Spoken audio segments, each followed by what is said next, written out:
Hey, it's Valkyrie Love. You're probably not so local religious extremist. I am tired today, but we are streaming anyways because I said I would and I can't put off stream again. It's been 2 weeks since I last streamed. Um, Whoops. I did not mean for it to be that long.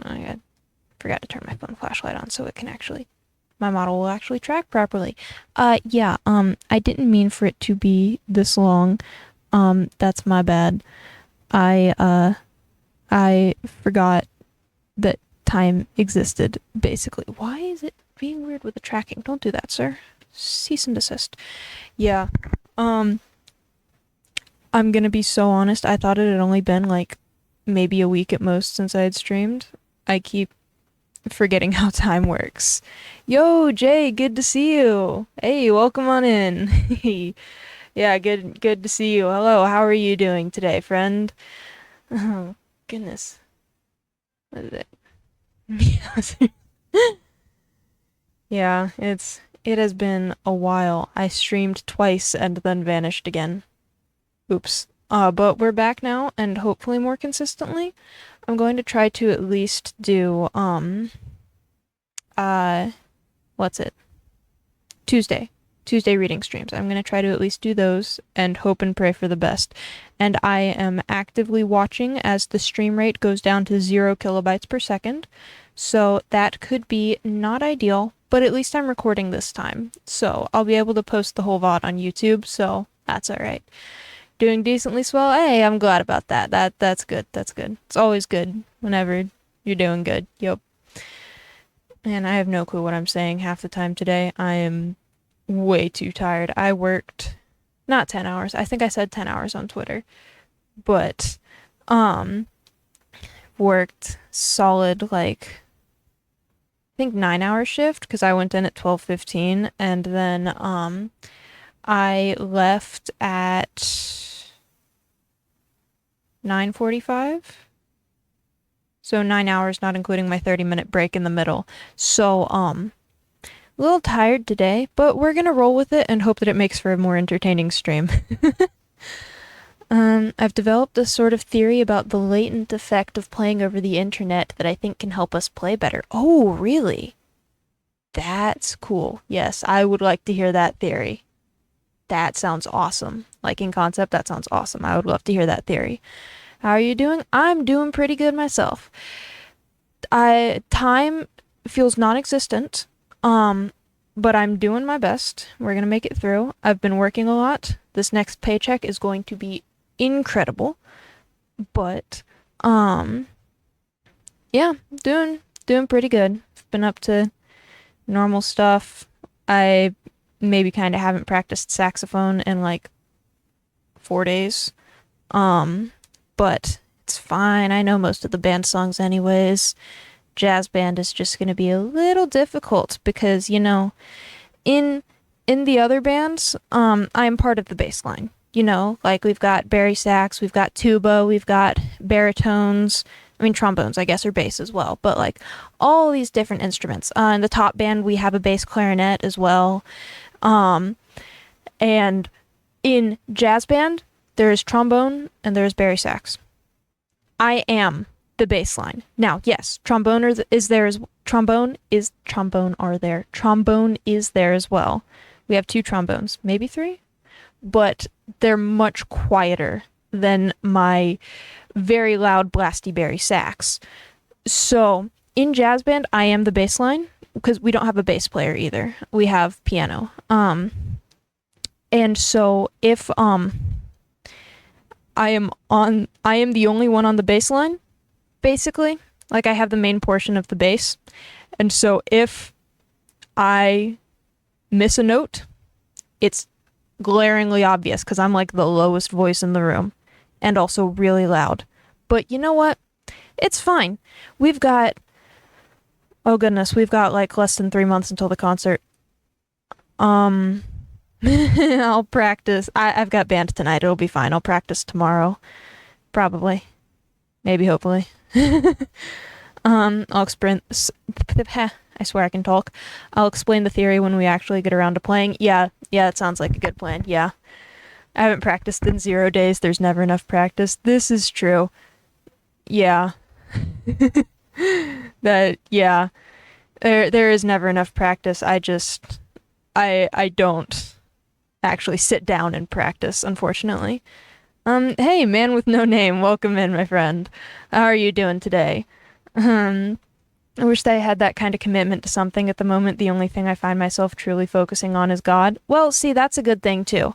It's, if there's only one thing to focus on, then God is the best thing, objectively, to, well, I guess not necessarily choose, but that is probably the best thing to focus on. Yeah. Valkyrie, you think that of me? I am not in the baseline, Skylar. I am the baseline. Exactly. This is why I love jazz band so much. I am the baseline. Like, it's just me. Okay, it's not just me. I keep saying it's just me. Piano plays down lower. We've got trombones in there. But, like, the majority of the baseline, like, it's me. I am the loudest, lowest voice in the room. Like, I am the baseline, essentially. And so if I miss a note, it does not go well. Especially, I'm not sure if I've talked about this on stream before. I think we might have gotten the music for this after I started my hiatus last fall was when we got this music, but my favorite song that I've ever played on Barry Sax, Greensleeves. 100% Greensleeves. Because that song, like, literally, it's basically a Barry Sax feature. Like, throughout the whole thing, I just blast the whole thing. It is incredible. I'm gonna have to play that sometime on stream because it's wonderful. It was a Christmas song. It's a rendition of What Child Is This? But it's my favorite song, and I still, like, whenever I get done practicing, I still play that as well, because it is just so fun. Like, I have 2 sheet music folders, right? One of which has all of my old sheet music songs, in case I need it again at some point in the future, and one of which has my current sheet music that I'm playing at these concerts. Then there's, oh my goodness, I lost my train of thought. Oh, yes. In the book that has all of my current songs, I also have Greensleeves. Because, of course, I'm going to keep that in there. It's my favorite song ever. Going to keep it. Yes. The Barry player in one of my bands is obsessed with low notes. That is me. Yes. I am also obsessed with low notes. He gets real annoyed when I play lower than him. Yeah, I could see that. There is I'm not in a band with her. Because I'm homeschooled. There was a marching band with the homeschool band director. He also directs the marching band in this public school. Well, it's a private school, but you know.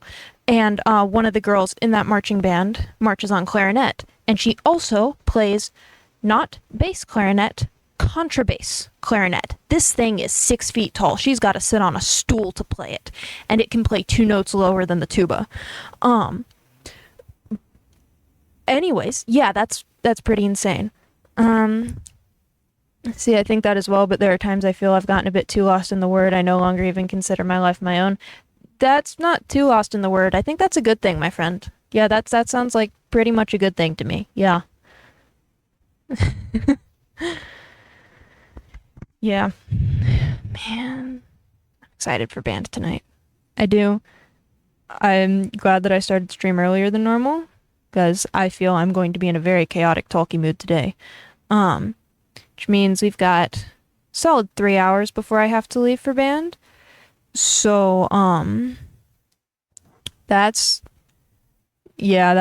pretty cool. 3 hours, and, well, okay, I have to, I have to finish getting ready for band and leave enough time to get my 25-pound instrument out to the car.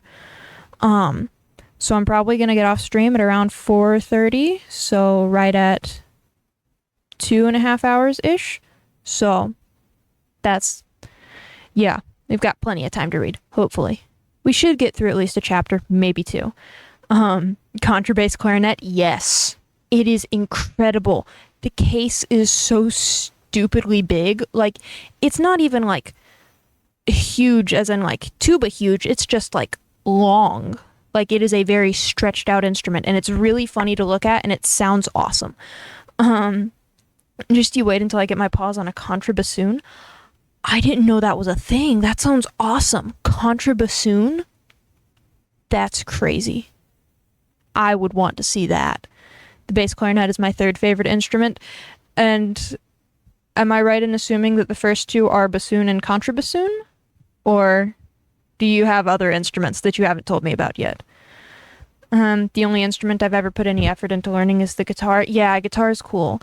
I tried to learn guitar for a little while, and then I gave up because I didn't care enough about it. But bari sax is awesome. That is my favorite instrument that I've ever played. Like, ever, ever, ever. It is so much fun. I'm not sure if I've mentioned this on stream before. This is the only instrument that I have taken it out of my case and played scales just for fun. Like, it is so... The sound... Because on flute, I started on flute. I don't like flute. I don't know why I started on flute, but I did. And I did not like practicing, basically, at all. I'd kind of play through the cool parts, but not really. I would only play at band. And I got my alto, and I would practice in between band, but I would only practice songs. I didn't practice scales, because I just liked playing the cool parts. Then I got my bari sax. That's not my bari sax. It's, there's a guy lending it to me. But I got the bari sax. I'll just take that thing out of the case and sit there, and I'll play scales. I'll play long tones. I don't care what I play. I love the sound of a bari sax. It's awesome. And so I get a lot of practice in whenever I actually sit down to practice and remember what time it is. But yeah. Contrary to popular belief, bari sax is my second fave. Oh, interesting. Well, I will take that as a personal compliment then. Yeah. Yep.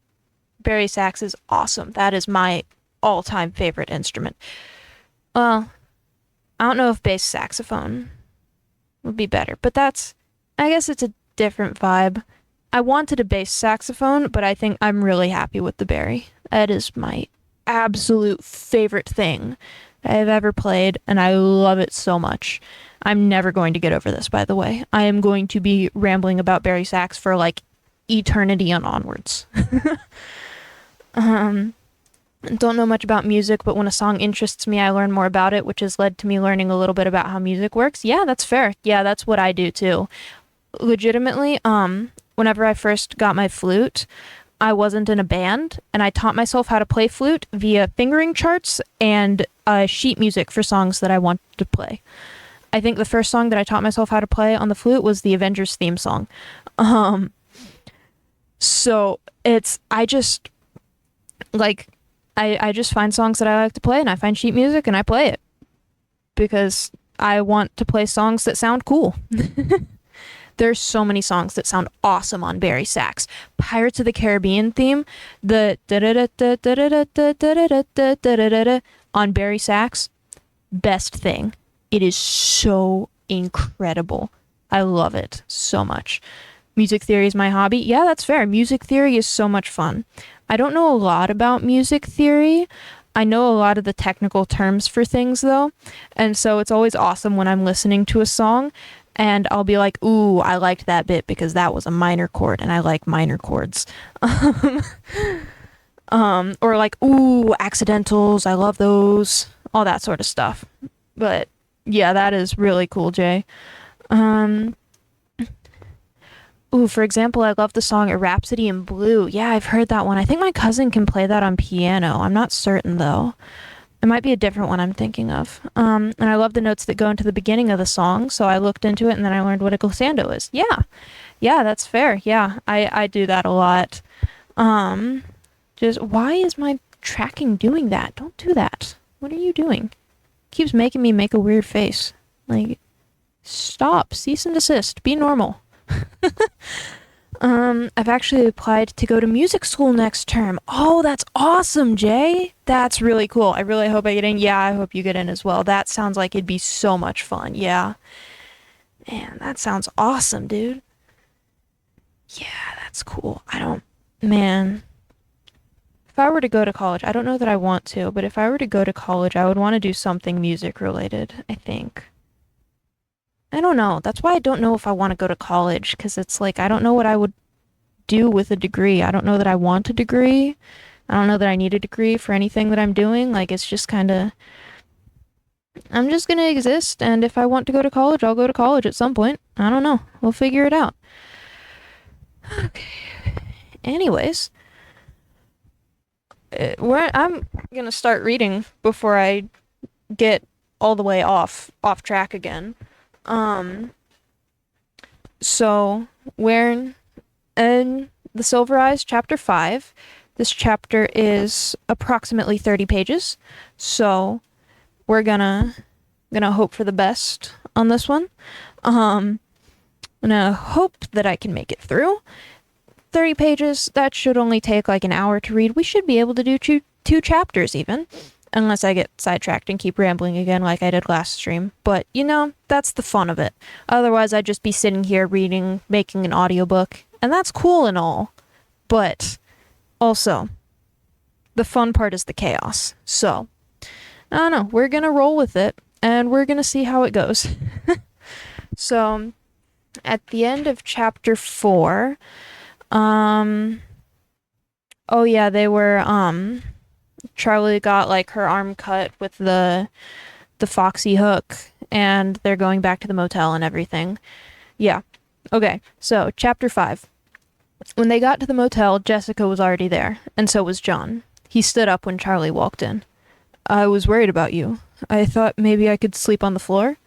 He waited nervously for her reaction, as though he realized only upon seeing her that he might have overstepped her boundaries. On another day, in another place, Charlie might have been annoyed by his excessive concern, but here, in Hurricane, she was glad to have it. We should all be together, she thought. It's safer. She wasn't really afraid, but unease still clung to her like cobwebs, and John's presence had been a calming one ever since they arrived. He was still looking at her, waiting for a response, and she smiled at him. As long as you don't mind sharing the floor with Jason, she said. He grinned. Just let me have a pillow and I'll be fine.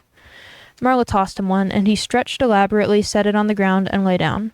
They all went to bed almost immediately. Charlie was exhausted. Now that her injury had been cleaned and bound, the adrenaline of the night left her body all at once, leaving her drained and a little shaky. She didn't even bother changing into pajamas. She just collapsed on the bed next to Jessica and was asleep in seconds. Yeah, I feel like that last paragraph is like entirely unnecessary. Yes, I'm being a writing nerd because I like writing. Like just let me have a pillow and I'll be fine. Set it on the ground and lay down, and then break. Charlie woke just after dawn is where the next one begins. But anyways, going to become the biggest snob ever. Snobby voice. Oh goodness, I cannot do a snobby voice. Should I be British? I'm not going to try to be British. You see I'm not sure if that's 11 or 2 I's. V leading into the IIIADD 13 hashtag 11 to the V7 ADD 15 is a great way of going to the I or L, just saying, I am going to be so honest. I have no clue what any of that means. I presume music theory, something or other. I am entirely uncertain as to what music theory or what that means. But kind of sad to say that I do know what that means. Well, yeah, I would hope so because you said it. Yeah, no, I have no clue what you're talking about, my friend. Hey, chords, maybe? Chords? I think those are chords. I'm not sure. It's a chord progression. Okay. Okay, yeah, I thought so. Yeah. No, yeah, I have... Whoa, that was a weird voice crack thing. Yeah, I have basically no experience with chords because you can kind of only play one note at a time on any of the instruments I've played, but that's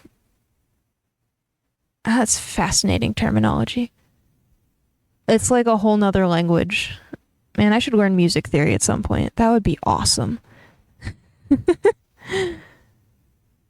Goodness. I don't know what I would use it for, because I don't play anything that needs music theory. But, like, well, I say I don't play anything that needs music theory. I'm, like, I play a note and then other people play notes, so I need it for, like, chords and stuff like that. Like, if I'm playing one note in a chord, but it's also, like, I'm not, like, composing any of the music. I don't know. It's interesting. I want to learn music theory at some point. That would be really cool. It's mighty odd. Yeah, it's just a little bit odd. Yeah. Okay. Anyways, Silver Eyes. We've gotten through a full page in 26 minutes. That's actually pretty solid. I think that's better than what I did last time. I compose and I'm a freak who needs to know everything about the things I do. No, yeah, that's understandable. Yeah, I'm the same way in a lot of stuff. Like, if I do something, like, I'm gonna know everything about it. And if I can't learn everything about it, oh well, I won't do it. That's fine. Like, I tried to compose things for a little while, and then I was like, oh, I don't know what I'm doing. I should learn music theory. And then I was like, okay, that one's a lot. We're gonna leave that alone for now. Yeah, it is a lot. Let's see. Silver Eyes. The weird break, I don't get why that last paragraph is there. That is unnecessary. Charlie woke just after dawn when the sky was still pale and a little pink. She looked around the room. The others wouldn't be up for hours, she suspected, but she was too alert to try to fade back into sleep. She grabbed her shoes and, stepping over Jason's and John's sleeping bodies, went outside. The motel was set a little way back off the road, trees spread thickly around and behind it. I watched breakdowns of video game songs. That's actually a wonderful way to do that. I should have thought of that, because I love video game songs. I love nerdcore. Stupendium. I don't know. Have you ever listened to Stupendium, Jay? I love the Stupendium so much. Specifically, Ad Infinitum. Ad Infinitum. I don't know how to say that one. That is one of my favorite songs, favorite rap songs ever.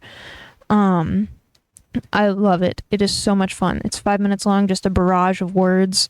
And I, at one point, I can't anymore, not as well as I could, but I used to be able to do the entirety of Ad Infinitum, only taking breaths where there were breaks in the lyrics.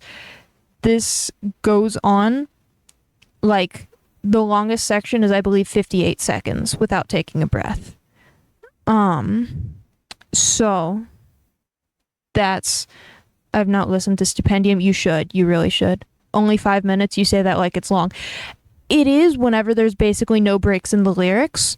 And so I get like 10 breaths total over that whole thing. That's a pretty decent amount. I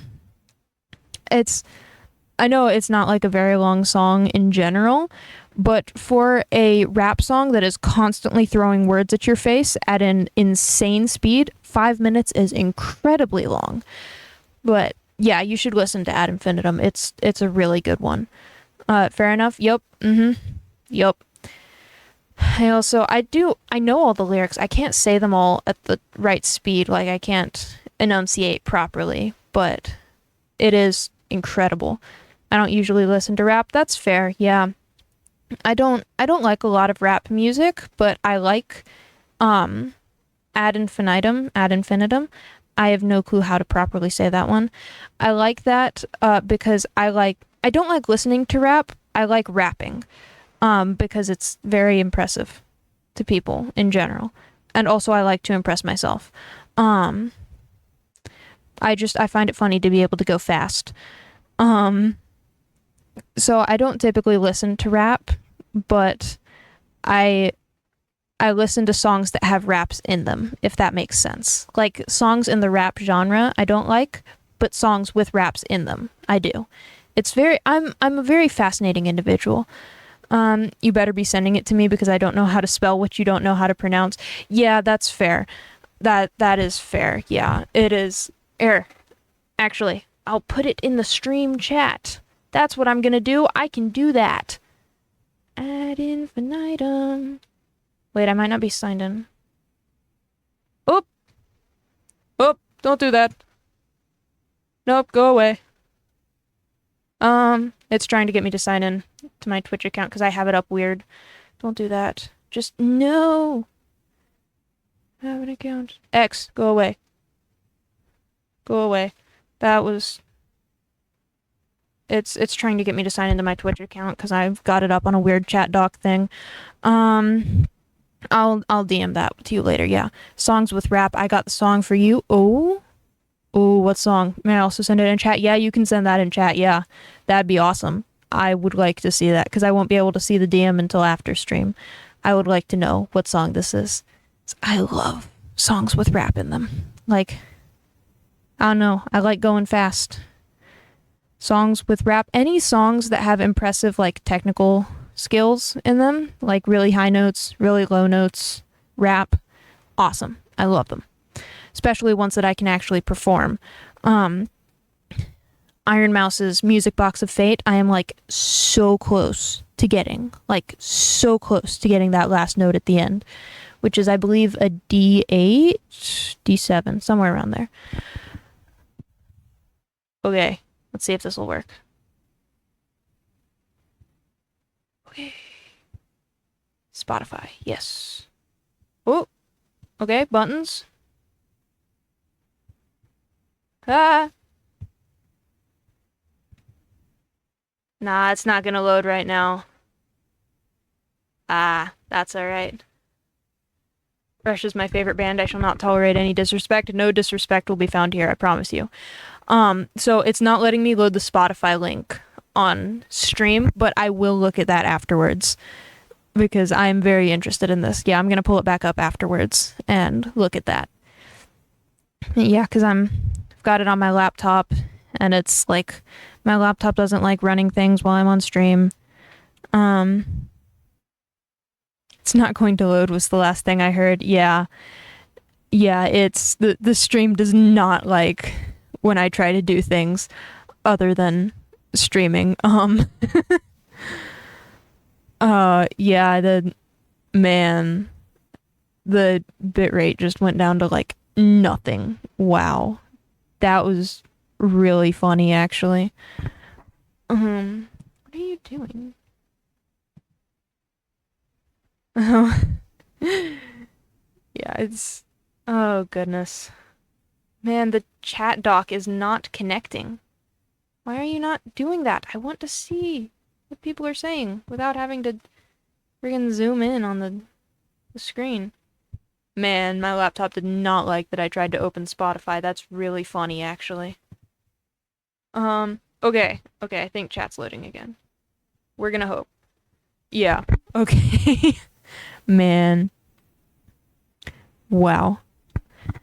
Man, my laptop just got real upset at me. That was actually really funny. I tried to open Spotify and stream said, no, bye. We're gone. But anyways, we might be functioning again soon, maybe, hopefully. I don't know. It's flipping between a couple thousand and like 0 kilobytes per second. So we're gonna, we're just gonna keep on rolling. And if nothing else, it's all gonna be in the VOD. So it'll be fine. Let's see, where were we in the book? The motel was set a little ways back off the road, trees spread thickly around and behind it. Charlie sat down on the curb to put her shoes on, wondering if she could go for a walk in the woods without getting lost. The air was crisp, and she felt renewed and energized by the brief night's sleep. Her arm hurt, a dull and pulsing pain that kept drawing her attention, but it had not bled through the bandages. Charlie usually found it easy to ignore pain when she knew she was not in danger from it. The woods were inviting, and she decided to risk getting lost. That sounds like a horrible risk to take, but whatever. It's baiting you? Oh, no. Oh, is it? Have you been sent to the Shadow Realm again, Jay? You're back? Oh, okay. Okay, we're back. Maybe, hopefully. Maybe. I don't know, it's... Man. My laptop did not like that I tried to open that Spotify link. Dang. It's staying at like 200 kilobytes per second. It'll be fine. We're gonna ignore it, and we're gonna hope it turns out alright. Alright. Charlie's about to risk getting lost for no reason at all. As she was about to stand, John sat down beside her. Morning, he said. His clothes were rumpled from the night on the motel floor, and his hair was a mess. Charlie held back a laugh. What? He said. She shook her head. You look a little like your old self today. she said. He looked down at himself and shrugged. Clothes don't make the man. What are you doing up so early? I don't know. I couldn't sleep. What about you? Somebody stepped on me. Charlie winced. Sorry, she said, and he laughed. I'm just kidding. I was awake. I was going to go for a walk, she said, pointing out of the tree line. Out there, somewhere. Do you want to come? Yeah, definitely.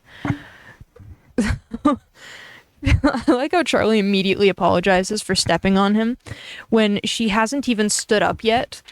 Like, oh no, she has. Because she grabbed her shoes and stepping over them. No, yeah, because she went down to the curb. My bad. I missed that part. Like, she steps over them. And, like, I feel like she would have noticed if she'd stepped on him and then immediately just stopped. Like, just stopped. Like, she just stopped thinking. Like, it's just like, oh yeah, no, I must have stepped on him. My bad. Oh my goodness. Hello, darkness, my old friend. The shadow realm I've come to see again. Yeah, my apologies, Jay. I sent those messages literal minutes before they appeared on stream. Oh no, dude. Yeah, I'm so sorry, man. That sucks. Man, I know how bad that can be sometimes. It's just like, nope, it's not gonna load. Nope, no thank you. Yeah, my apologies, friend. Goodness, what on earth? It was running fine earlier. My laptop has decided to go on strike because I tried to open Spotify. Like, thank you. Wonderful. Magnificent. See, where is it? They're going for a walk, yes. They headed into the woods, and John hung back for a moment and surreptitiously retucked his shirt, trying to smooth out the wrinkles. Charlie pretended not to notice. There was no path, and so they made their way through the trees at random, glancing back now and then to be sure they could still make out the motel parking lot. John stumbled over a fallen branch, and Charlie reached out with her good arm to catch him before he fell. Thanks, he said. Strong arm, too. Well, you caught me yesterday, so it's only fair that I catch you back. Now we're even, she said. She looked around. The motel was scarcely in sight, and she felt concealed, made safe by the woods. She could say anything here, and it would be all right. You might possibly maybe need the slightest of upgrades. Yeah, Jay, I know I need upgrades. I'm going to get a new laptop soon, I promise. It's just recently I bought ReachCon tickets. And so I'm a little bit not like low on money, but like if I want to do marching band this fall, I need to pay for it, and so I need to make sure I save my money so I have enough for marching band. I do need to get a new laptop, and I will soon, I promise. Stream is not going to be this bad for much longer, but like I don't know. I gotta find one, gotta buy it, gotta wait for it to get here, make sure I have enough money, and I don't just spend like money that I don't have. Make a GoFundMe. I should do that. I should make a GoFundMe. Be like, yo, buy me a laptop so that my stream isn't awful.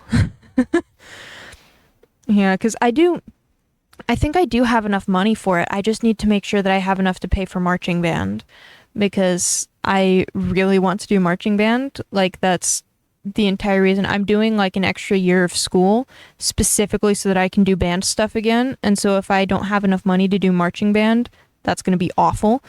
So I'm trying my best, and we're going to get there one of these days. Someday, I promise, I will have a new laptop and it'll be fine. I'm going to get a gaming laptop and it's going to be awesome. I don't want to get like a huge fancy expensive computer because that's a lot.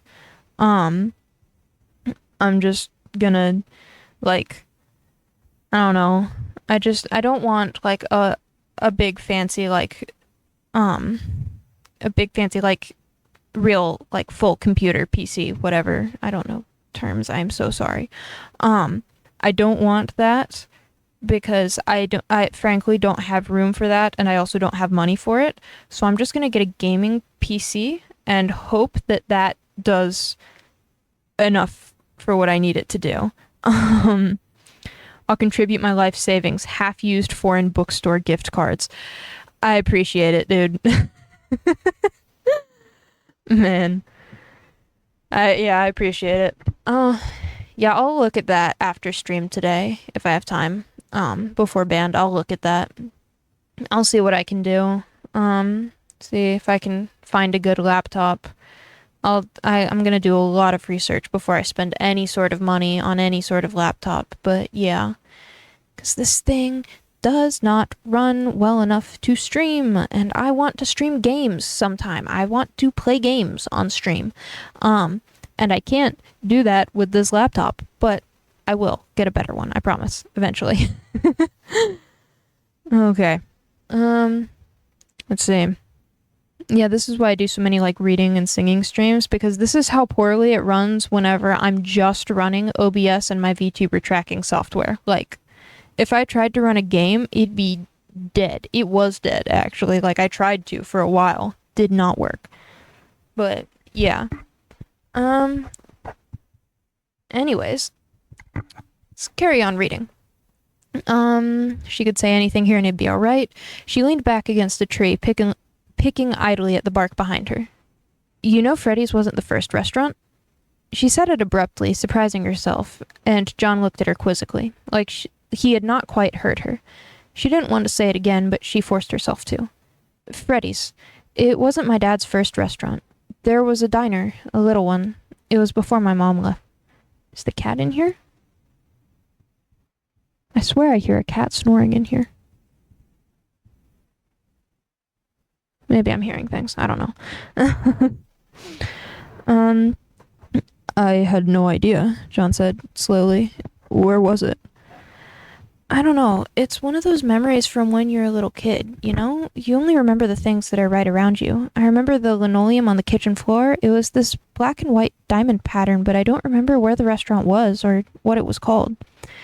I'll be back later. Maybe it'll work by then. Yeah, hopefully so. Yeah, see you later, Jay. Yeah. See you later, my friend. Alright, what it was called. Yeah, John said. We took a vacation to a theme park when I was like 3, and all I remember is the back seat of the car. So, were they there? His voice dropped a little quieter when he said it, almost reflexively. Charlie nodded. Yeah, there was a bear and a rabbit, I think.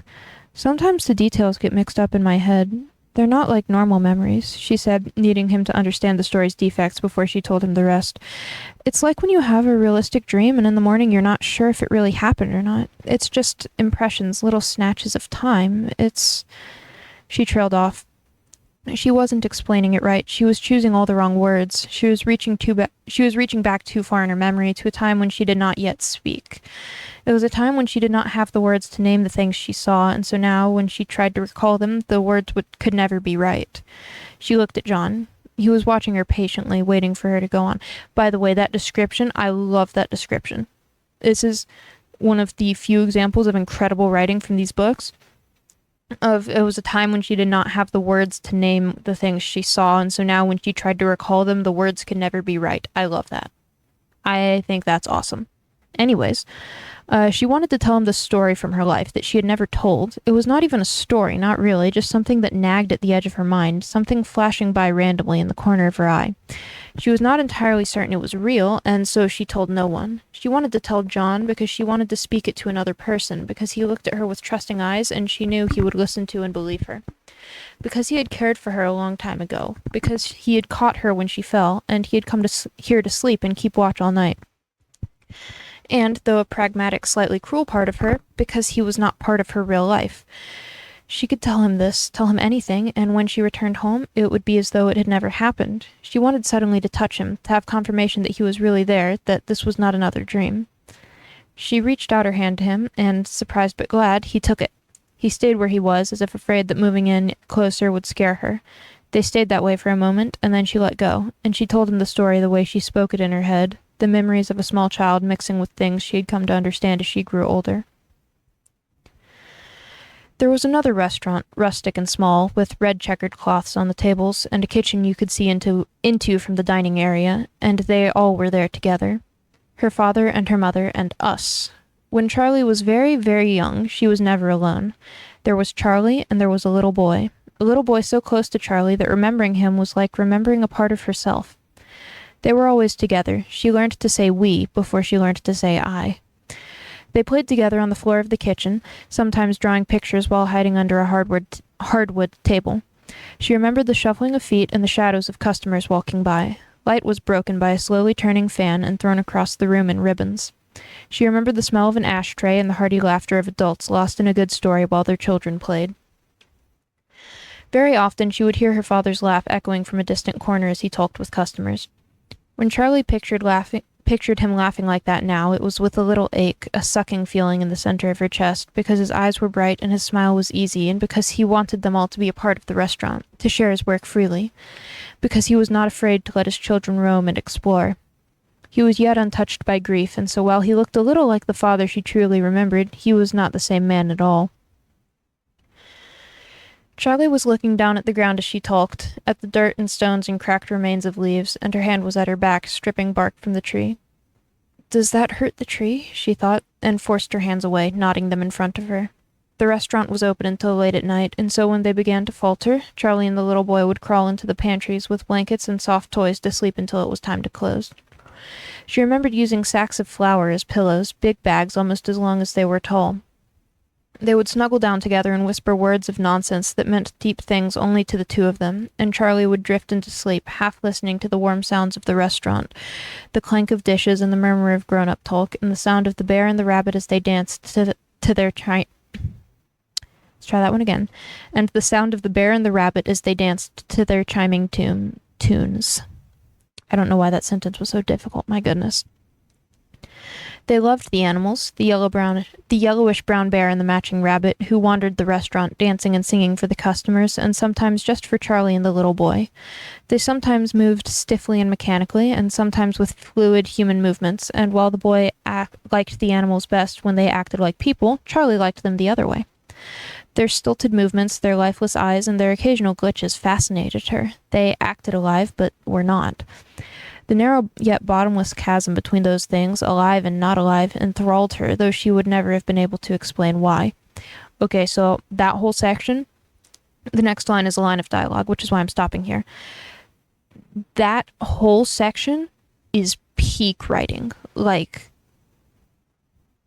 that section, I wish the entirety of these books was like that, because it's so uncanny. Like, it's small children. The writing style is so almost uncanny, I think, like surreal, because it's from the perspective of young children, or a young child trying to tell what she remembers from being really young.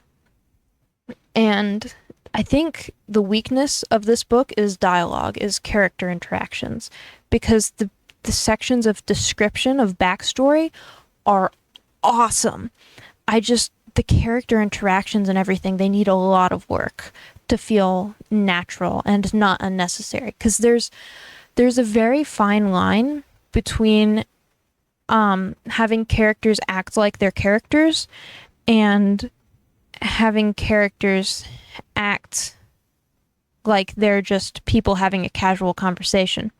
Because in books, actual people having a conversation will say things that are unnecessary. In a book, you can't have that. All of the lines have to be necessary. They have to contribute exactly to the character. And if it doesn't contribute, then you need to either change it or summarize it. Like the whole section about, oh no, I had an example and then it was gone. Oh goodness. But yeah, all of the dialogue needs to do something. And I think that's the difficulty with this book, is they don't quite yet understand how to make dialogue do things. But that whole section of description is incredible. I loved that. That whole section, beautiful. Moving on. I think they were costumes, Charlie said now, still looking down at the ground. The animals weren't always robots. The bear and the bunny were costumes, and sometimes people wore them, and sometimes my father put it onto one of his robots, and you could always tell which it was by the way they danced. Charlie stopped. There was more, but she could not bring herself to speak.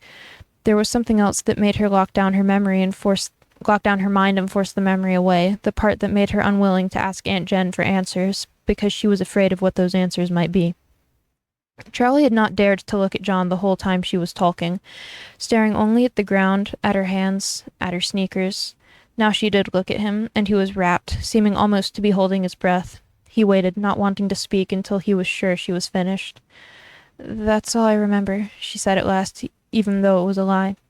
"Wait, who was the little boy?" John said. Charlie shook her head, frustrated that he had not understood. "He was mine," she said.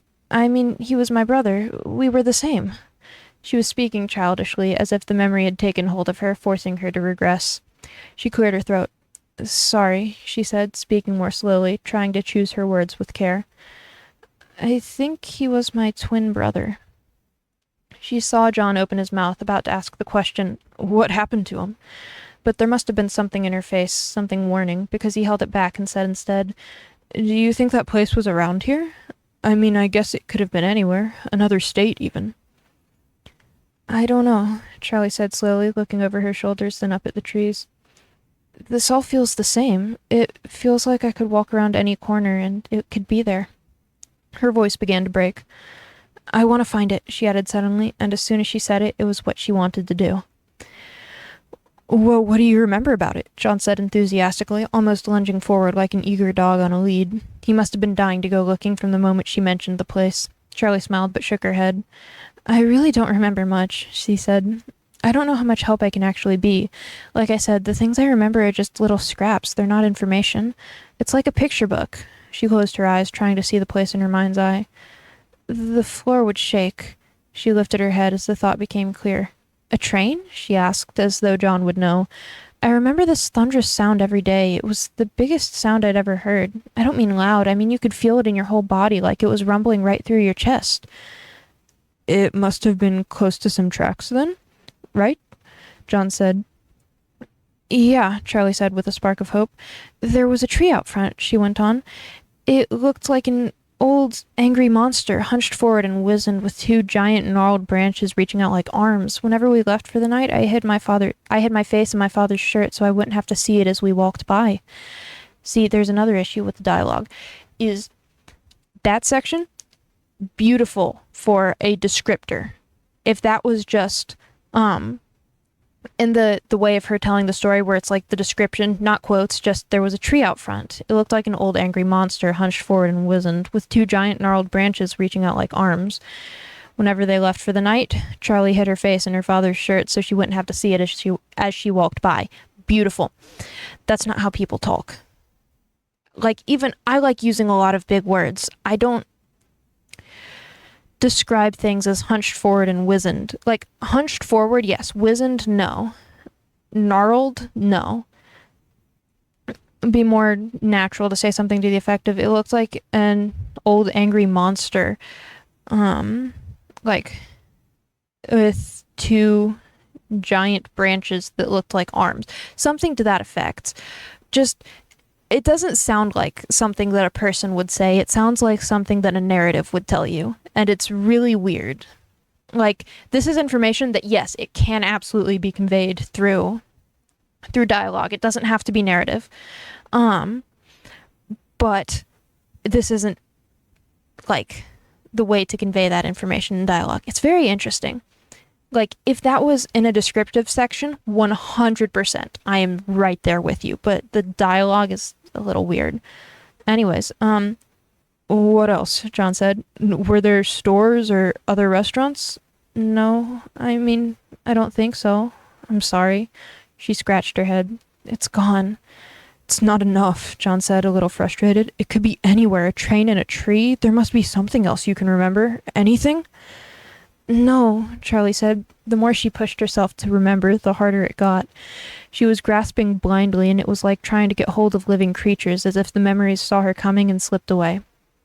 She tossed out fragments as she managed to catch them.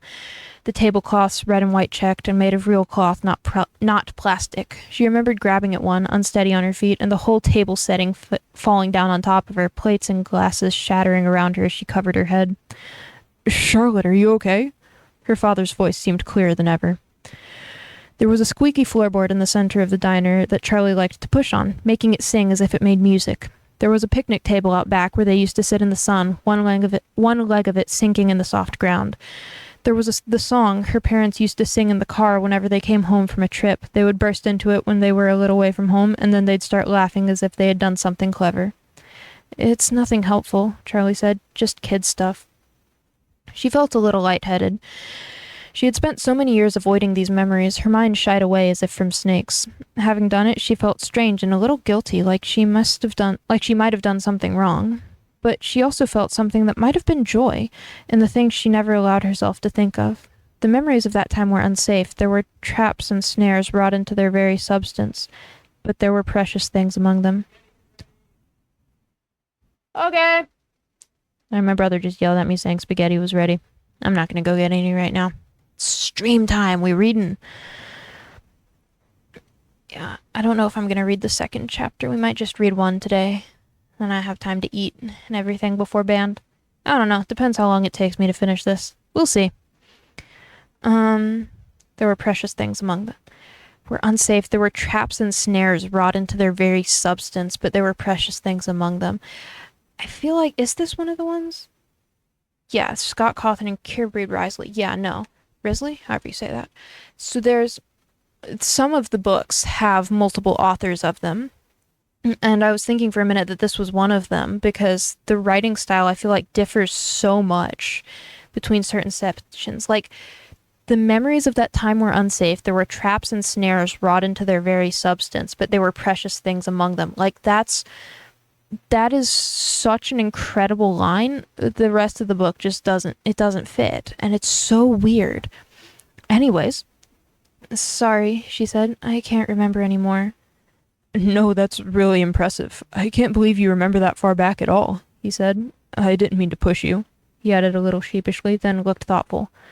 What was the song? I think it was the same one they danced to at Freddy's, Charlie said. No, the one your parents sang in the car. Oh, she said. I don't know if I remember it. It wasn't really a song, you know? It was just a little line. She closed her eyes, picturing the car, trying to envision the backs of her parents' heads as though she were still in the back seat. She waited, trusting her mind to give it up, and after a moment, it did. She hummed it, just 6 notes. I'm not going to try to sing this because I'm going to screw it up completely. So, we're back in harmony, she sang, and they, harmonize, she added, embarrassed by her parents even now. John's expression was blank for a moment as the words at first seemed meaningless, but then his eyes lit with promise. Charlie, there's a town north of here called New Harmony. Huh, was all she said for a moment. She listened to the words in her head, wanting them to set off an inspiration, trip a memory, but they did not. I feel like that should ring a bell, but it doesn't, she said. Sorry. I mean, it doesn't sound wrong, but it doesn't sound right either. She was disappointed, but John still had that thoughtful look on his face. Come on, he said, extending his hand. Charlie wiped her cheek and took a shaky breath, then looked to him. She nodded with an exhausted smile and got to her feet. Should we wait for everyone to wake up? John said as they emerged into the parking lot after a brisk walk back. No, Charlie said with unexpected vehemence. I don't want everyone there for this, she added in softer tones. Just the thought of the whole group going along made her anxious. It was too risky, too private. She had no idea what they might find or what it might do to her, and she couldn't abide the thought of making those discoveries with an audience. Okay, John said. Just us, then. Just us. Charlie went inside and grabbed her car keys, moving slowly so as to not disturb the others. As she was heading back to the door, Jason stirred and opened his eyes, looking up at her like he wasn't quite sure who she was. She put a finger to her lips. He nodded sleepily and closed his eyes again, and she hurried out the door. She tossed the keys to John and got in on the passenger's side. See, that's another thing, actually. It doesn't, I guess I would say that it doesn't speak about the response to a lot of situations. A lot of these things, it's just, they're happening. Okay. And it's very interesting, because it's like, I feel like there would be maybe as Jason moves, should be there should mention a little bit of anxiety or a little bit of maybe sympathy for him, something to that effect. But it's not, and that's interesting. And then the places it does, like the thought of the whole group going along made her anxious. It was too risky, private. She had no idea what they might find. She couldn't abide the thought of making those discoveries with an audience. Like, yes, that is, like, it feels very heavy-handed there, and then it feels like it doesn't tell us it a lot of other times. I may be wrong about that. I have zero formal experience with literature analysis. I've just watched approximately 100 hours of a podcast where they read through stories and discuss the details. So that's where I'm going with this. Anyways, she tossed the keys to John and got in on the passenger's side. There's a map in here, she said, jostling open the glove box door. The map fell out amid a pile of hand warmers and emergency food rations. Your aunt strikes again, John smiled. And then they don't see that part. Feels weird because it feels like they're just trying to force in characterization for Aunt Jen, and it's very interesting. Like, it doesn't feel like it fits. But anyways, Charlie held the map just a few inches from her face. New Harmony was close, only about half an hour away. Think you can navigate? He asked. Aye, Captain, Charlie said. Turn left out of the lot. Thanks, he said wryly. They drove back through the town and out the other side, the houses farther and farther between as they went. Each one stood solitary, connected by only sagging power lines. Charlie watched the telephone poles and the dipping wires repeating hypnotically as if they would go on forever, then blinked, breaking the spell. Ahead of them, the mountains rose up ancient and dark against the clear blue sky. They looked more solid than anything else around them, more real, and maybe they were. They had been here watching, long before the houses, long before the roads, and they would be here long after they were all gone. And that line, like, just the little bit of existentialism sprinkled in there, like, yeah, mountains, they have existed for a while and they will exist for a while. Like, it's just, I love those little moments. There are moments in this book where it is incredible, and the rest of it's like, I not suffer through it, because that's the wrong word. It's not like awful writing. It's just the rest of it I almost wade through because I like the story and the writing is not horrific most of the time. It's just some of the time it's incredible. If the whole book was written with that sort of emotional impact, now, to be fair, I don't know if that would work for an entire book. It might get old fast, but I love that in concept. I love that line. Nice day, John said, and she looked at him, tearing her gaze from the view. Yeah, Charlie said. I kind of forgot how beautiful it is out here. Yeah, he said. He was quiet for a moment, then looked at her sideways, and Charlie couldn't tell if he was being shy or just keeping his eyes on the road. He's being safe, woman. My goodness. What are you talking about, shy? He's watching the road. It's weird, he said at last. When I was a kid, the mountains kind of scared me, especially when we were driving in the dark. They were like some monstrous beasts looming over us. He laughed a little, but Charlie did not. I know what you mean, she said, then grinned at him. I think they're pretty much just mountains, though. Pretty much? The heck do you mean, pretty much? What, huh? What else would they be? Hey, she said suddenly. You never told me what your story was about. My story? He flicked his eyes at her again, a little nervous. Yeah, you said you got a story published. What was it about? I mean, it was just a little magazine, just local, he said, still reluctant. Charlie waited, and finally he continued. It's called The Little Yellow House. It's about a boy, he said. He's 10 years old. His parents are fighting all the time, and he's afraid they're going to get divorced. They fight, and he overhears them saying awful things to each other, and he hides in his room with the door shut, but he can still hear them. So he starts looking out the window at the house across the street. They sort of keep their curtains open just enough that he can glimpse inside. He watches them go in and out of the house, this family, and he starts making up stories about them, imagining who they are and what they do. And after a while, they start feeling more real to him than his own family. This is just sad.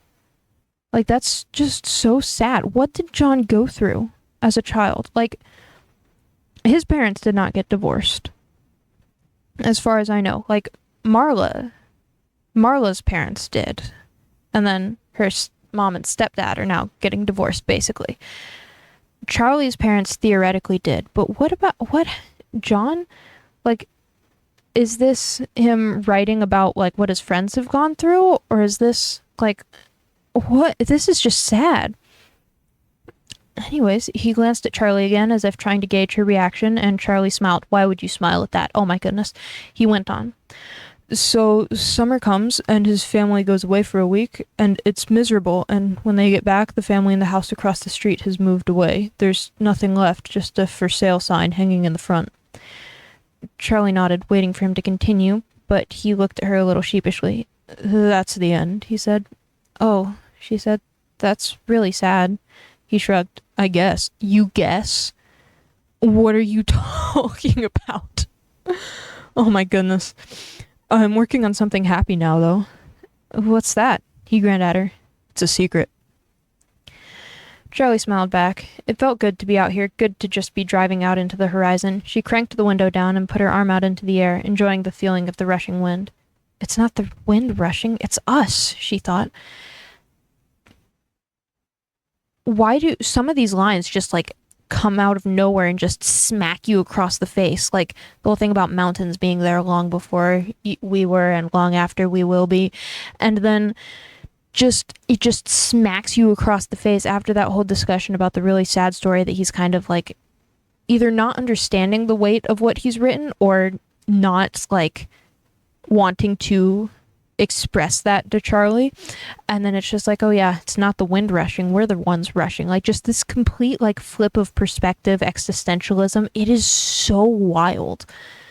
Man, I do really like these books. I know not many people do. I love them. Moving on. What about you? John said. What about me? Charlie said, still happily playing against the wind. Come on, what's the life of Charlie like these days? Charlie smiled at him and pulled her arm back into the car. I don't know, she said. Pretty boring.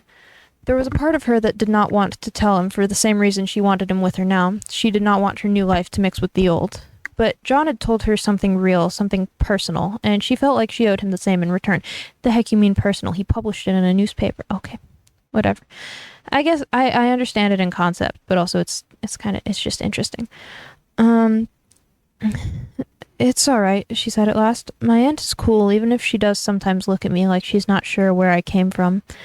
School's fine, I have friends and all that, but it feels so temporary. I have another year, but I feel like I'm already gone.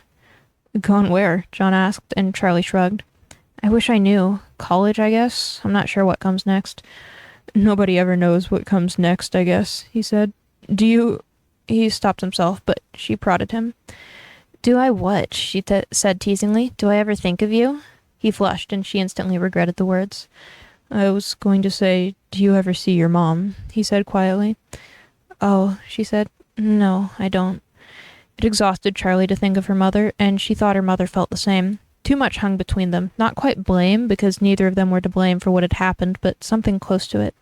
Their pain, individual, radiated off them both like auras, pushing at each other like magnets with the poles reversed, forcing them apart. Charlie? John was saying her name, and she looked over at him. Sorry, she said. I drifted for a second.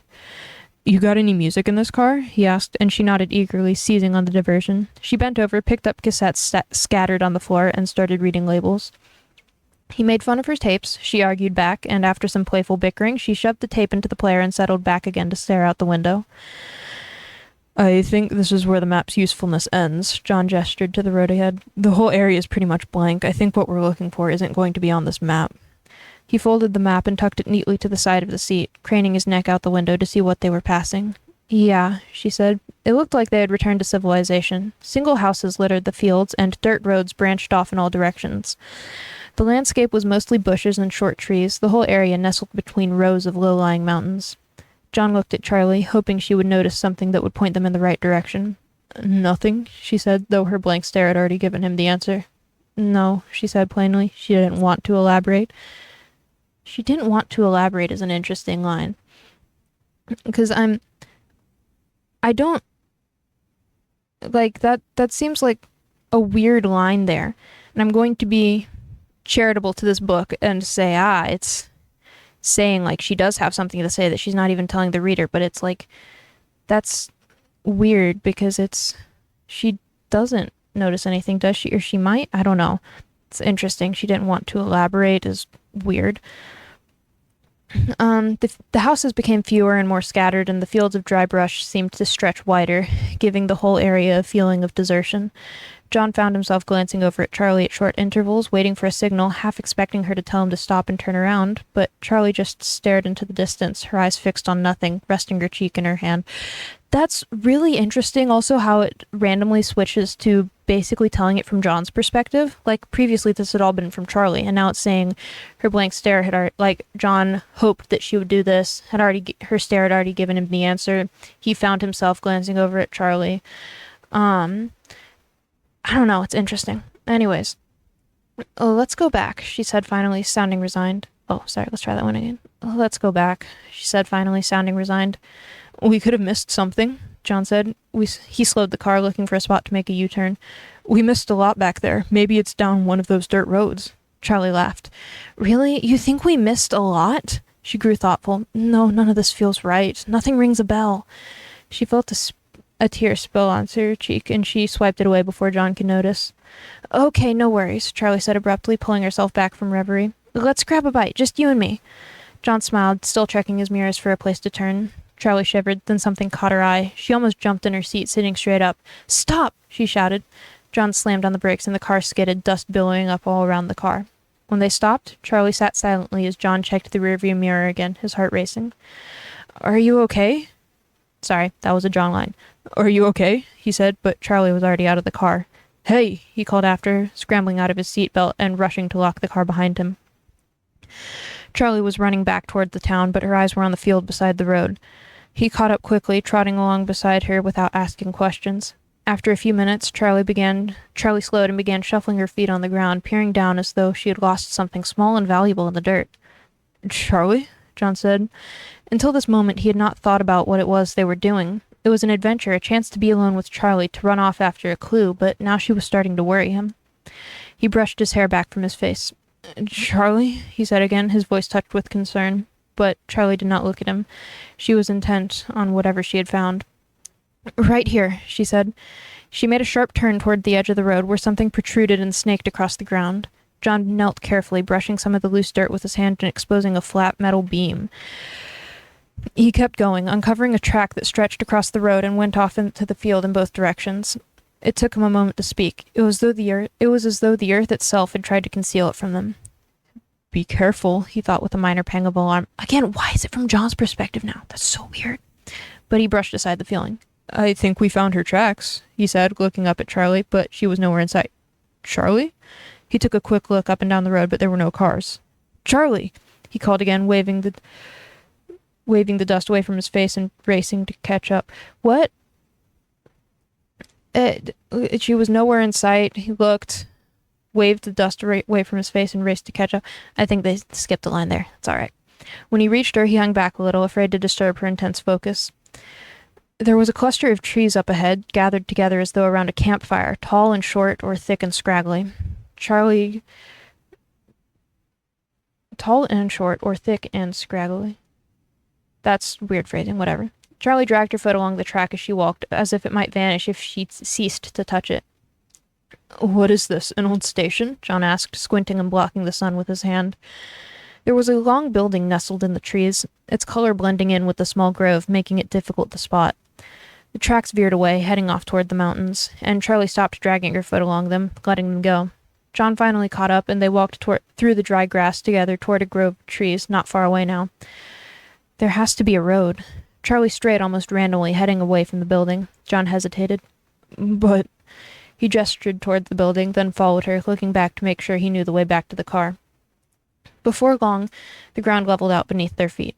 Old pavement, broken with weeds and mounds of crumbling rock, stretched across the field in a narrow, almost hidden path, leading once again toward the small building. This is it, Charlie said softly.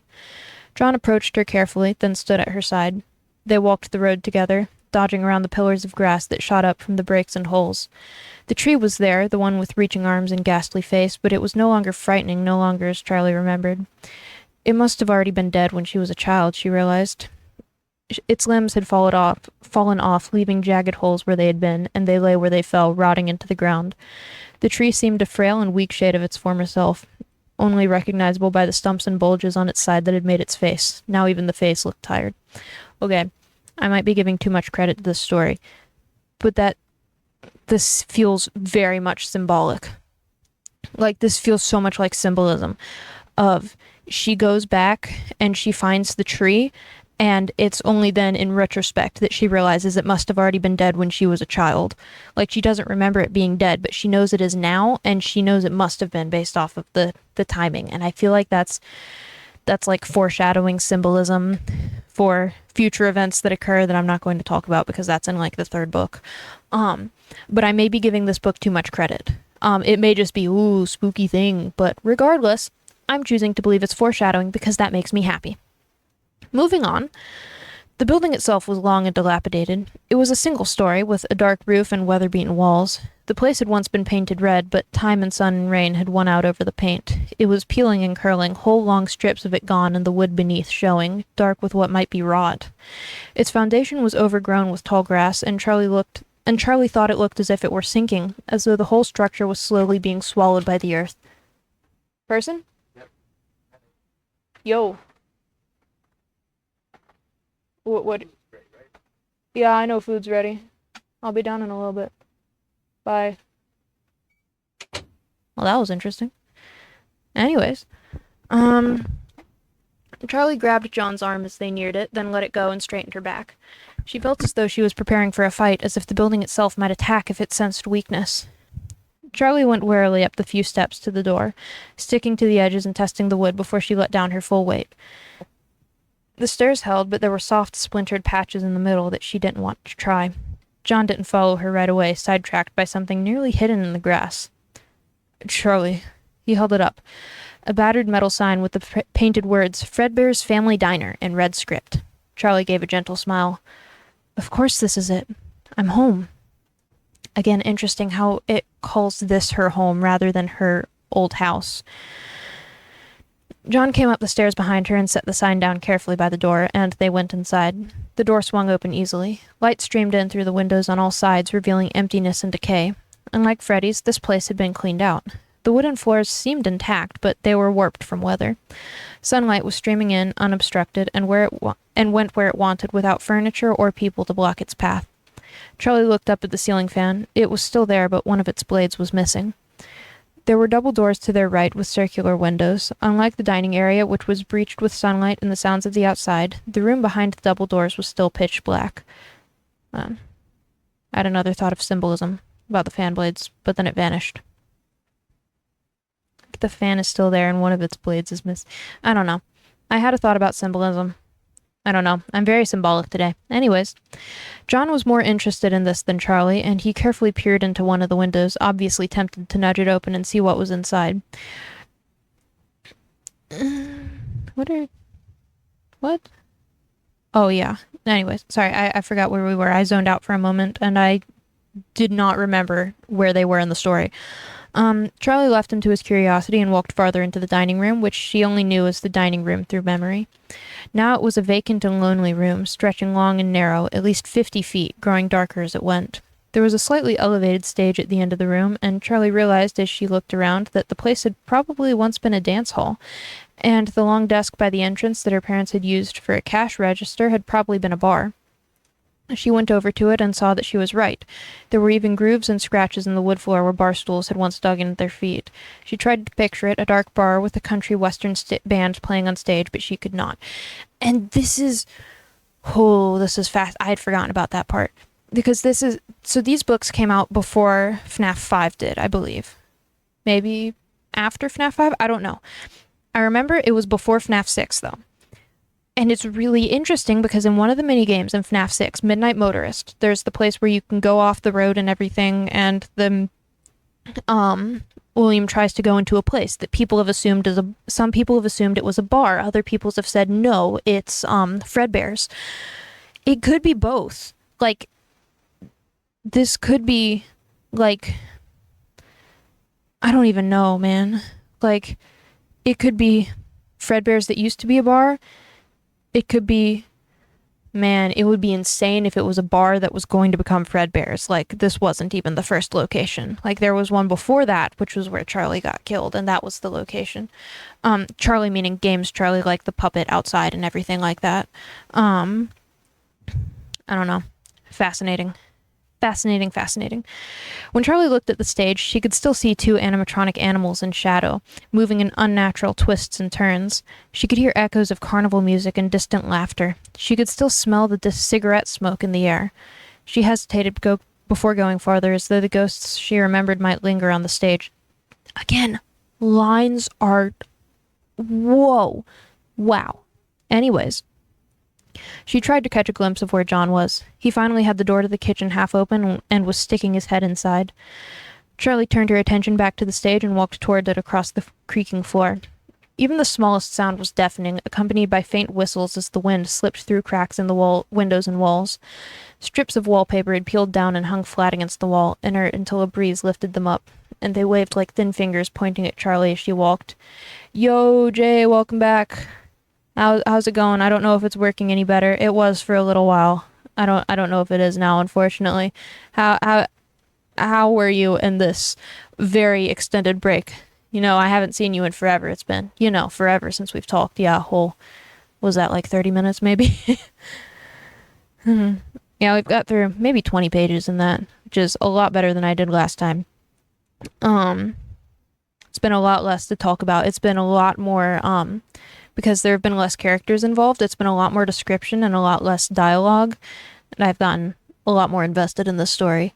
Because previously I was just kind of laughing, having fun. Now I'm invested in it. I've read it before. I know exactly what happens, but like, the descriptions are wild. Let's see, where was it? Strips of wallpaper had peeled down and hung flat against the wall, inert until a breeze lifted them up, and they wagged like thin fingers pointing at Charlie as she walked. Charlie stood at the base of the stage, studying the floor carefully for traces of what might have stood there before. All that remained were holes where bolts had once been. The corners looked blackened, with the shapes of coils and wires etched into dirt and wood. Everything is gone. Her head jerked toward the corner to her right. There was another door. Of course there is another door. This is why you are here. What? What is that? I don't know what that is. It's been 80 years. Oh no. 80 years and I've only gotten through 20 pages. Need to lock in. Goodness. What? There is another door. This is why you are here. What does that mean? I don't know what that means, and I've read this before, but it's fascinating. It's a fascinating line. She stood still, looking at the door, but not ready to touch it. She was grasped with a strange and illogical fear, as though spiders and boogeymen might come rushing out. The door was ajar. Charlie looked back at toward John again, hesitant to go on without him. As though he heard her calling to him, he leaned out of the kitchen door with a wide-eyed expression. This is really creepy. He was obviously enjoying himself like a kid in a haunted house. Can you come with me? Charlie's plea came as a surprise to John, who seemed pleased but irritated at the same time, having been enjoying his own adventure on the other side of the building. 2 seconds, she promised. Oh no, sorry.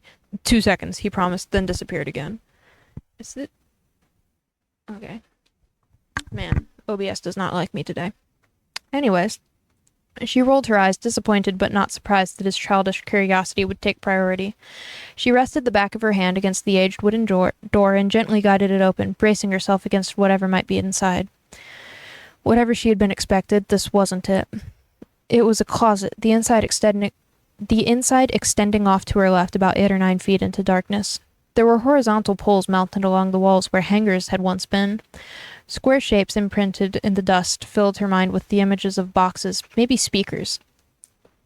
As she stepped inside, she pushed the door open all the way, trying to let in as much light as possible. As she walked farther in, she let her hand drag along the wall.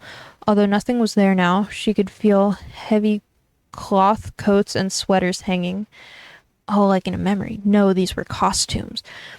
Which is really interesting, because it feels very Narnia-esque. Like, Lion the Witch in the Wardrobe, like, they go through the closet, and the coats turned to tree branches and everything like that.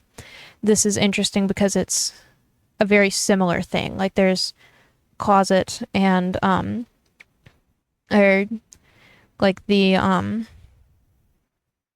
it's not like it's not like coats turning into branches, it's air turning into coats in her mind, and it's very interesting because it's also symbolic of entering like a fairyland type of thing. Not like actually, but like this is the place where things get insane, you know? And again, I may be giving too much credit to the authors here. Like, they may not actually have meant it like that, but that's how I'm going to say it because it makes me happy.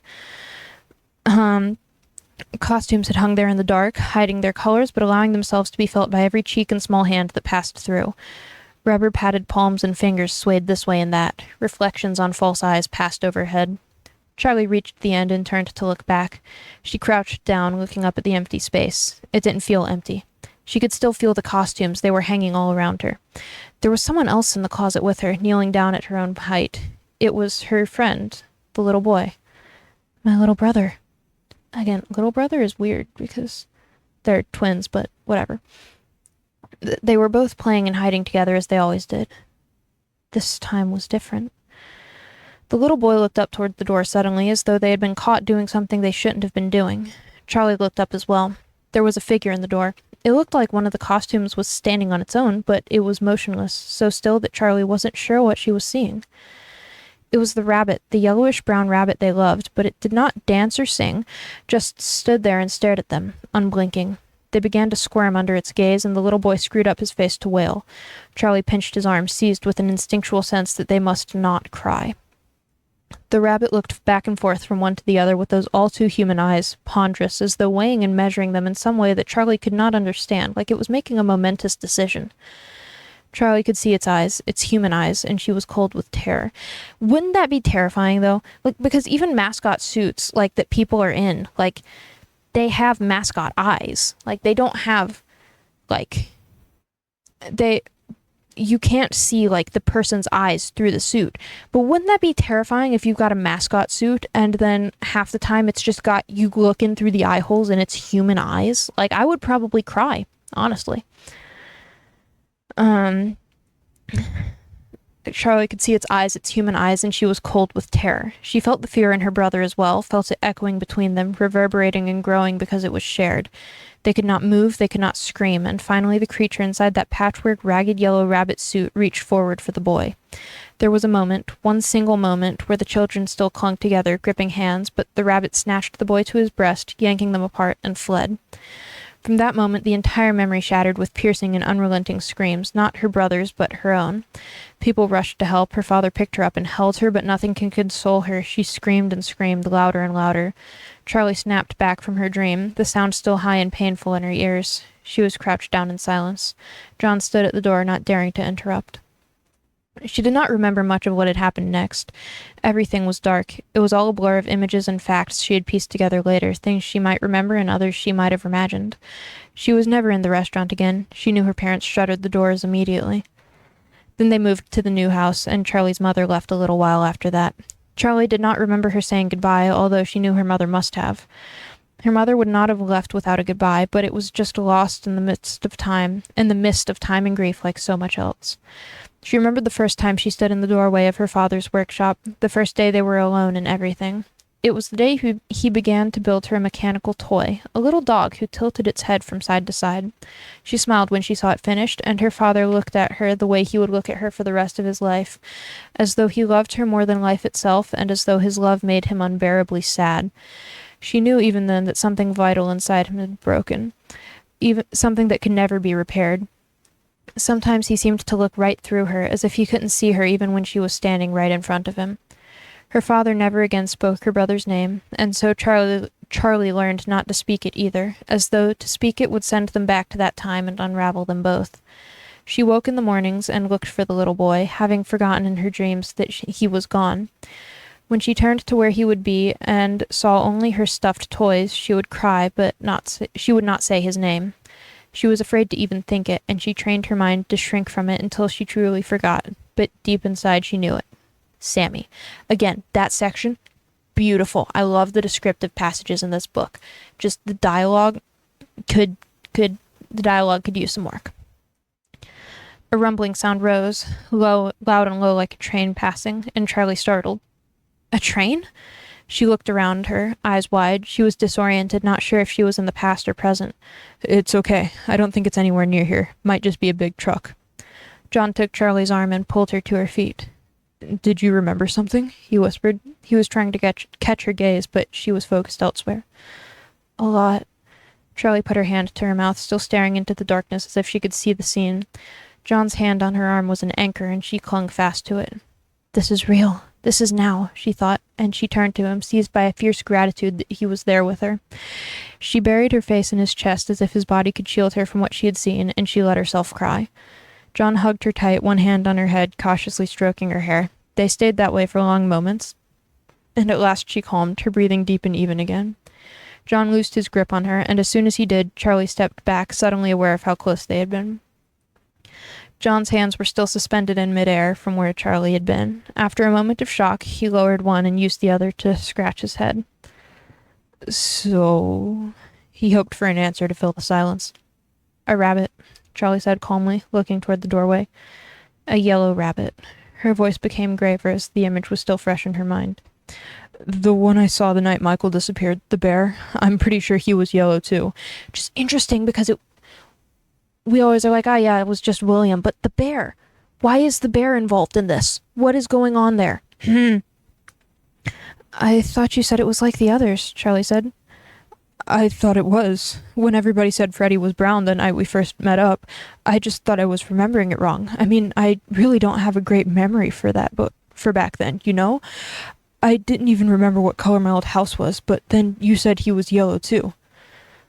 What is even happening in this book? The lag has been so bad before, so I could never actually get any uninterrupted passages. It's an insane situation. I don't even know how to describe it properly. It's basically Charlie's trying to figure out what happened. There's not really an easy way to describe it. Like, they go back to the, they go back to the old town. Like Charlie had moved away when she was older, and they go back to the old town, and it's basically the reader finding out with Charlie, like, all of these memories and stuff. It is insane. I don't know how to properly describe it. Unfortunately, to understand, I think you're going to have to either read the chapters yourself or watch back through the VODs, because honestly, it is insane, and I don't know how to properly explain it. It is wonderfully insane. I just can't summarize it properly because I'm going to leave out too many details. But yeah, I don't know how to describe it. Cuts out. Oh my goodness. My goodness. Yeah, it is skipping back and forth. Yeah, I'm sorry about that, man. I don't even know what the problem is right now. Like, what is your issue? Like, it was running fine at the beginning of stream. And then it just was like, nope. We're gone. We're gone. We're out. I don't even know. I'm so sorry about this, y'all. It is insane. At the very least, the VOD's solid. The VOD should be solid. I haven't actually watched back the VODs. No, I have. I did that one time, and it was fine. So, the VOD should be solid. I'm really hopeful that it'll be fine. And I will get a new, like, actual gaming laptop. As soon as I possibly can. Like, honestly, this is awful. Like, all of this is, wow.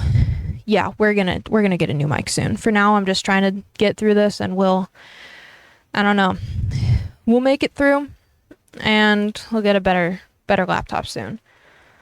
Let's see, where were we?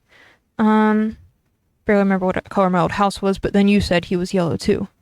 Yeah, they were yellow. She nodded. It was the answer he was expecting. I think it's connected. The animals from here and the one I saw at Freddy's. And the one that took my brother, Charlie thought. She took a final look around the place. Let's go back, she said. I want to get out of here. Okay, John said. As they headed to the door, a small object caught Charlie's eye, and she snatched it up. It was a twisted piece of metal, and as John watched, close by, she stretched it out, then let it snap back together with a loud crack like a whip. John jumped. What is that? He said, composing himself. I'm not sure, she said, but she slipped it into her pocket. Probably a spring, like a twisted piece of metal that you stretch it out and then it snaps back to you.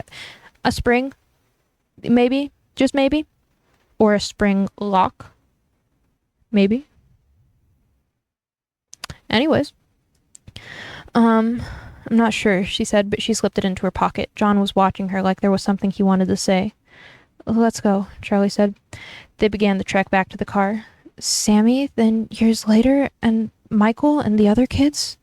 Of course it's connected, Charlie thought. Lightning might strike twice, but not murder. What? Do you mean lightning might not strike twice, but murder I don't understand that line. Whatever, I might be an idiot. Can you drive again? She asked after a long period of silence. The only sounds so far had been their shoes crunching through the dry grass. Yeah, of course, he said.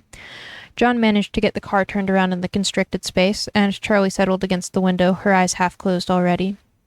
She watched the trees fly by outside her window and felt herself beginning to doze. The metal object in her pocket was digging into her leg, keeping her awake, and she repositioned it, thinking dreamily of the first time she saw one of the things. She was sitting with Sammy in the restaurant before it opened for the day. They were under a window in a dusty beam of light, playing some invented game she could no longer remember, and then her father came over, grinning. And their father came over, grinning. He had something to show them. He held up the piece of twisted metal and showed them how it opened, then let it snap back into his hand. They both cried out in surprise, then started giggling and clapping their hands. Their father did again. I could snap off your nose, he said, and again they laughed, but quickly his face turned serious. I mean it, he said. This is a spring lock, and I want you to know how it works because it's very dangerous, and I don't ever want you touching these. This is why we never put our hands in the animal costumes. It's very easy to trigger these if you don't know what you're doing, and you could get hurt. It's like touching the stove. Do we ever touch the stove? That is a wild thing to tell two small children that are presumably younger than 3, if Charlie can't talk yet. And they're like, ah, yes, a spring lock. Your nose could get cut off with that. Why would you say that to 2-year-olds? What are you doing? Also, why are you letting 2-year-olds just run around in a place with dangerous spring locks? Oh, this man's a little bit of a fool. They shook their heads with a solemnity beyond their years. These are 2-year-olds, by the way. Recall that these are 2-year-olds. Good, because I want you both to grow up with all your noses, he cried, and swept them up, one in each arm, swinging them around as they laughed. Suddenly there was a loud snap. Charlie jolted out of sleep. What was that? What was what? John said. The car was off. Charlie looked around. They were back at the motel. Charlie took a moment to reorient herself, then gave a reluctant smile. Thanks for driving. What were you dreaming about? John said. You looked happy. Charlie shook her head. I don't remember. And see, that's the end of the chapter, by the way, which is, I think, where I'm going to stop for today, because I have another hour, but that's not really long enough to read another chapter, and I kind of want to eat, so we're going to read the next chapter. It's next week.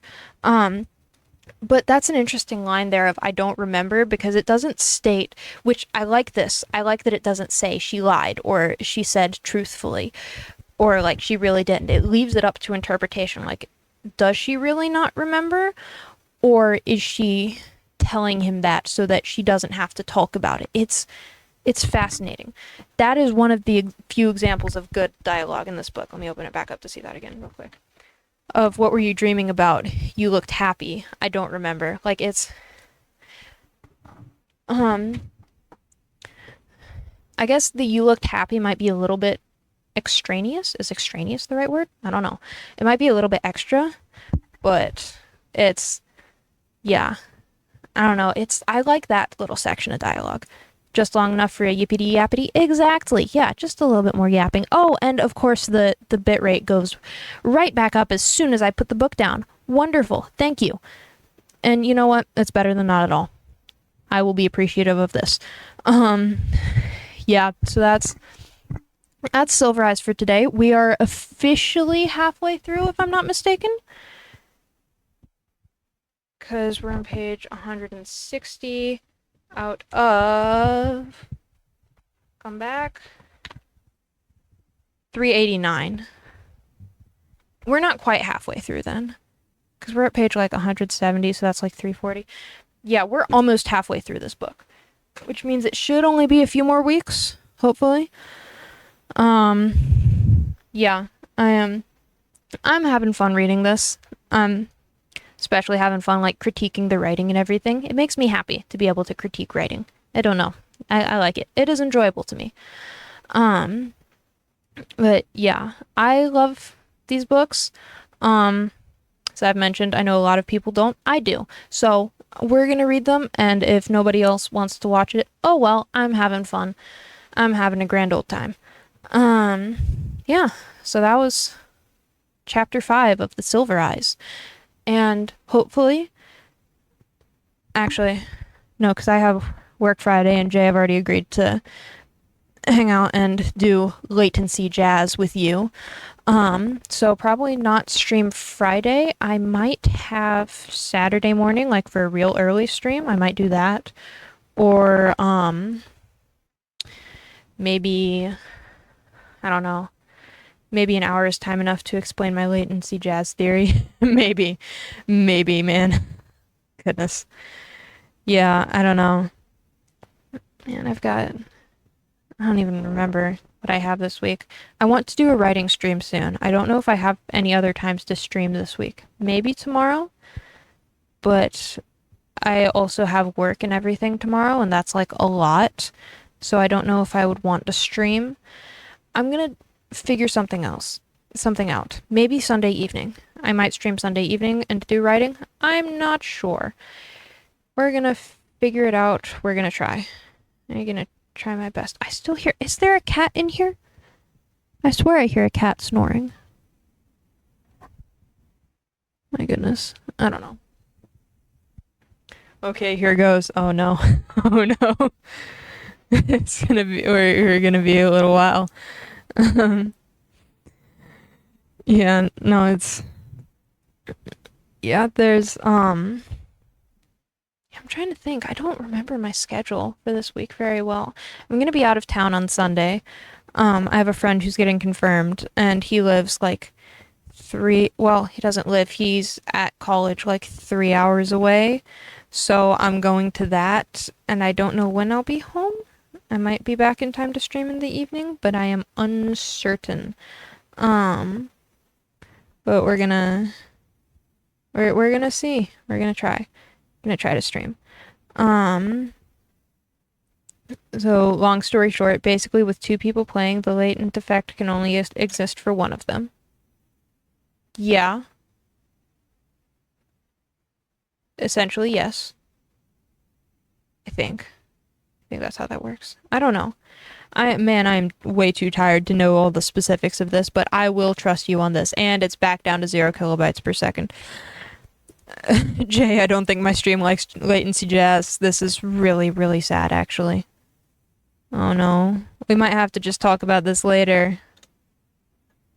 Dude, I want to hear about it, and then stream just like, nope, not gonna work anymore. No thank you, goodbye. Man, that sucks. I'm sorry about that, dude. I was running fine. I don't know what happened. Goodness. Yeah. What was I saying? Oh, yes, Sunday. Yeah. I don't know if I'll be able to stream, but I'm going to try for some time this week. Hopefully Sunday. Maybe Saturday morning. Maybe Wednesday? Thursday I can't. Thursday I basically can't. Friday basically can't. Well, maybe Thursday morning as well, because I've got about the same time as Saturday. Well, no, I'd have to be earlier, plus my mom likes reading with us. Yeah, no, so Thursday isn't gonna work. So maybe Wednesday, tomorrow, but probably not. Maybe Saturday morning, maybe Sunday. And we're gonna see how it goes. I don't know, I'm gonna try my best, and we're gonna see. Yeah, it's okay. Yeah. Yeah, I think we are gonna have to talk. I'm breaking up too. Yeah. Yeah, I think we're gonna have to talk about this theory later on. I'm sorry, man. Man, this laptop sucks. I'm gonna get a new one soon, I promise. I promise. Finish my explanation in the DM. Yeah, good idea. Yeah. I will be looking forward to that because this sounds like it's going to be fascinating. Yeah, so stream in the future. Yeah, we're gonna see. I'm gonna make a tweet about it sometime later and decide exactly what I'm doing. It might be a day of thing. Like I might literally I might not have an announcement beforehand. I might just make a tweet being like, I'm live, show up, we're writing. But yeah. Man, I wish I could stream for longer today. I'm, well, one, tired, two, need to eat before band, three, I still have to like shower and get dressed and do makeup and everything. So, yeah, I'm gonna have to head out now. Um, so yeah, stream was fun. I enjoyed this. I man, I can't believe I haven't streamed in like 2 weeks. That's awful. I really meant to. I really do enjoy streaming. Time is just horrific for me right now. I don't know what it is, but I keep forgetting that it's been days at all. Easter is in less than 3 weeks. Did you know that? Easter is in less than 3 weeks. Um, I didn't. Well, I did know that, but I didn't like remember it. I'm trying to finish my cross stitch project by Easter. I don't know if I'm gonna have it by Easter. I'm gonna try, but I don't know. It's a lot. A lot's going on right now. So yeah, I think I'm gonna head out for now, and I will see you guys at the very latest next Tuesday. I hope to not have to wait that long, but if nothing else, next Tuesday at the very latest. And we're going to read another chapter of The Silver Eyes. So yeah. Yeah, thank you all for being here. And I'm going to see you soon. Hopefully within the next week or so. Maybe not. I don't know. We're going to try.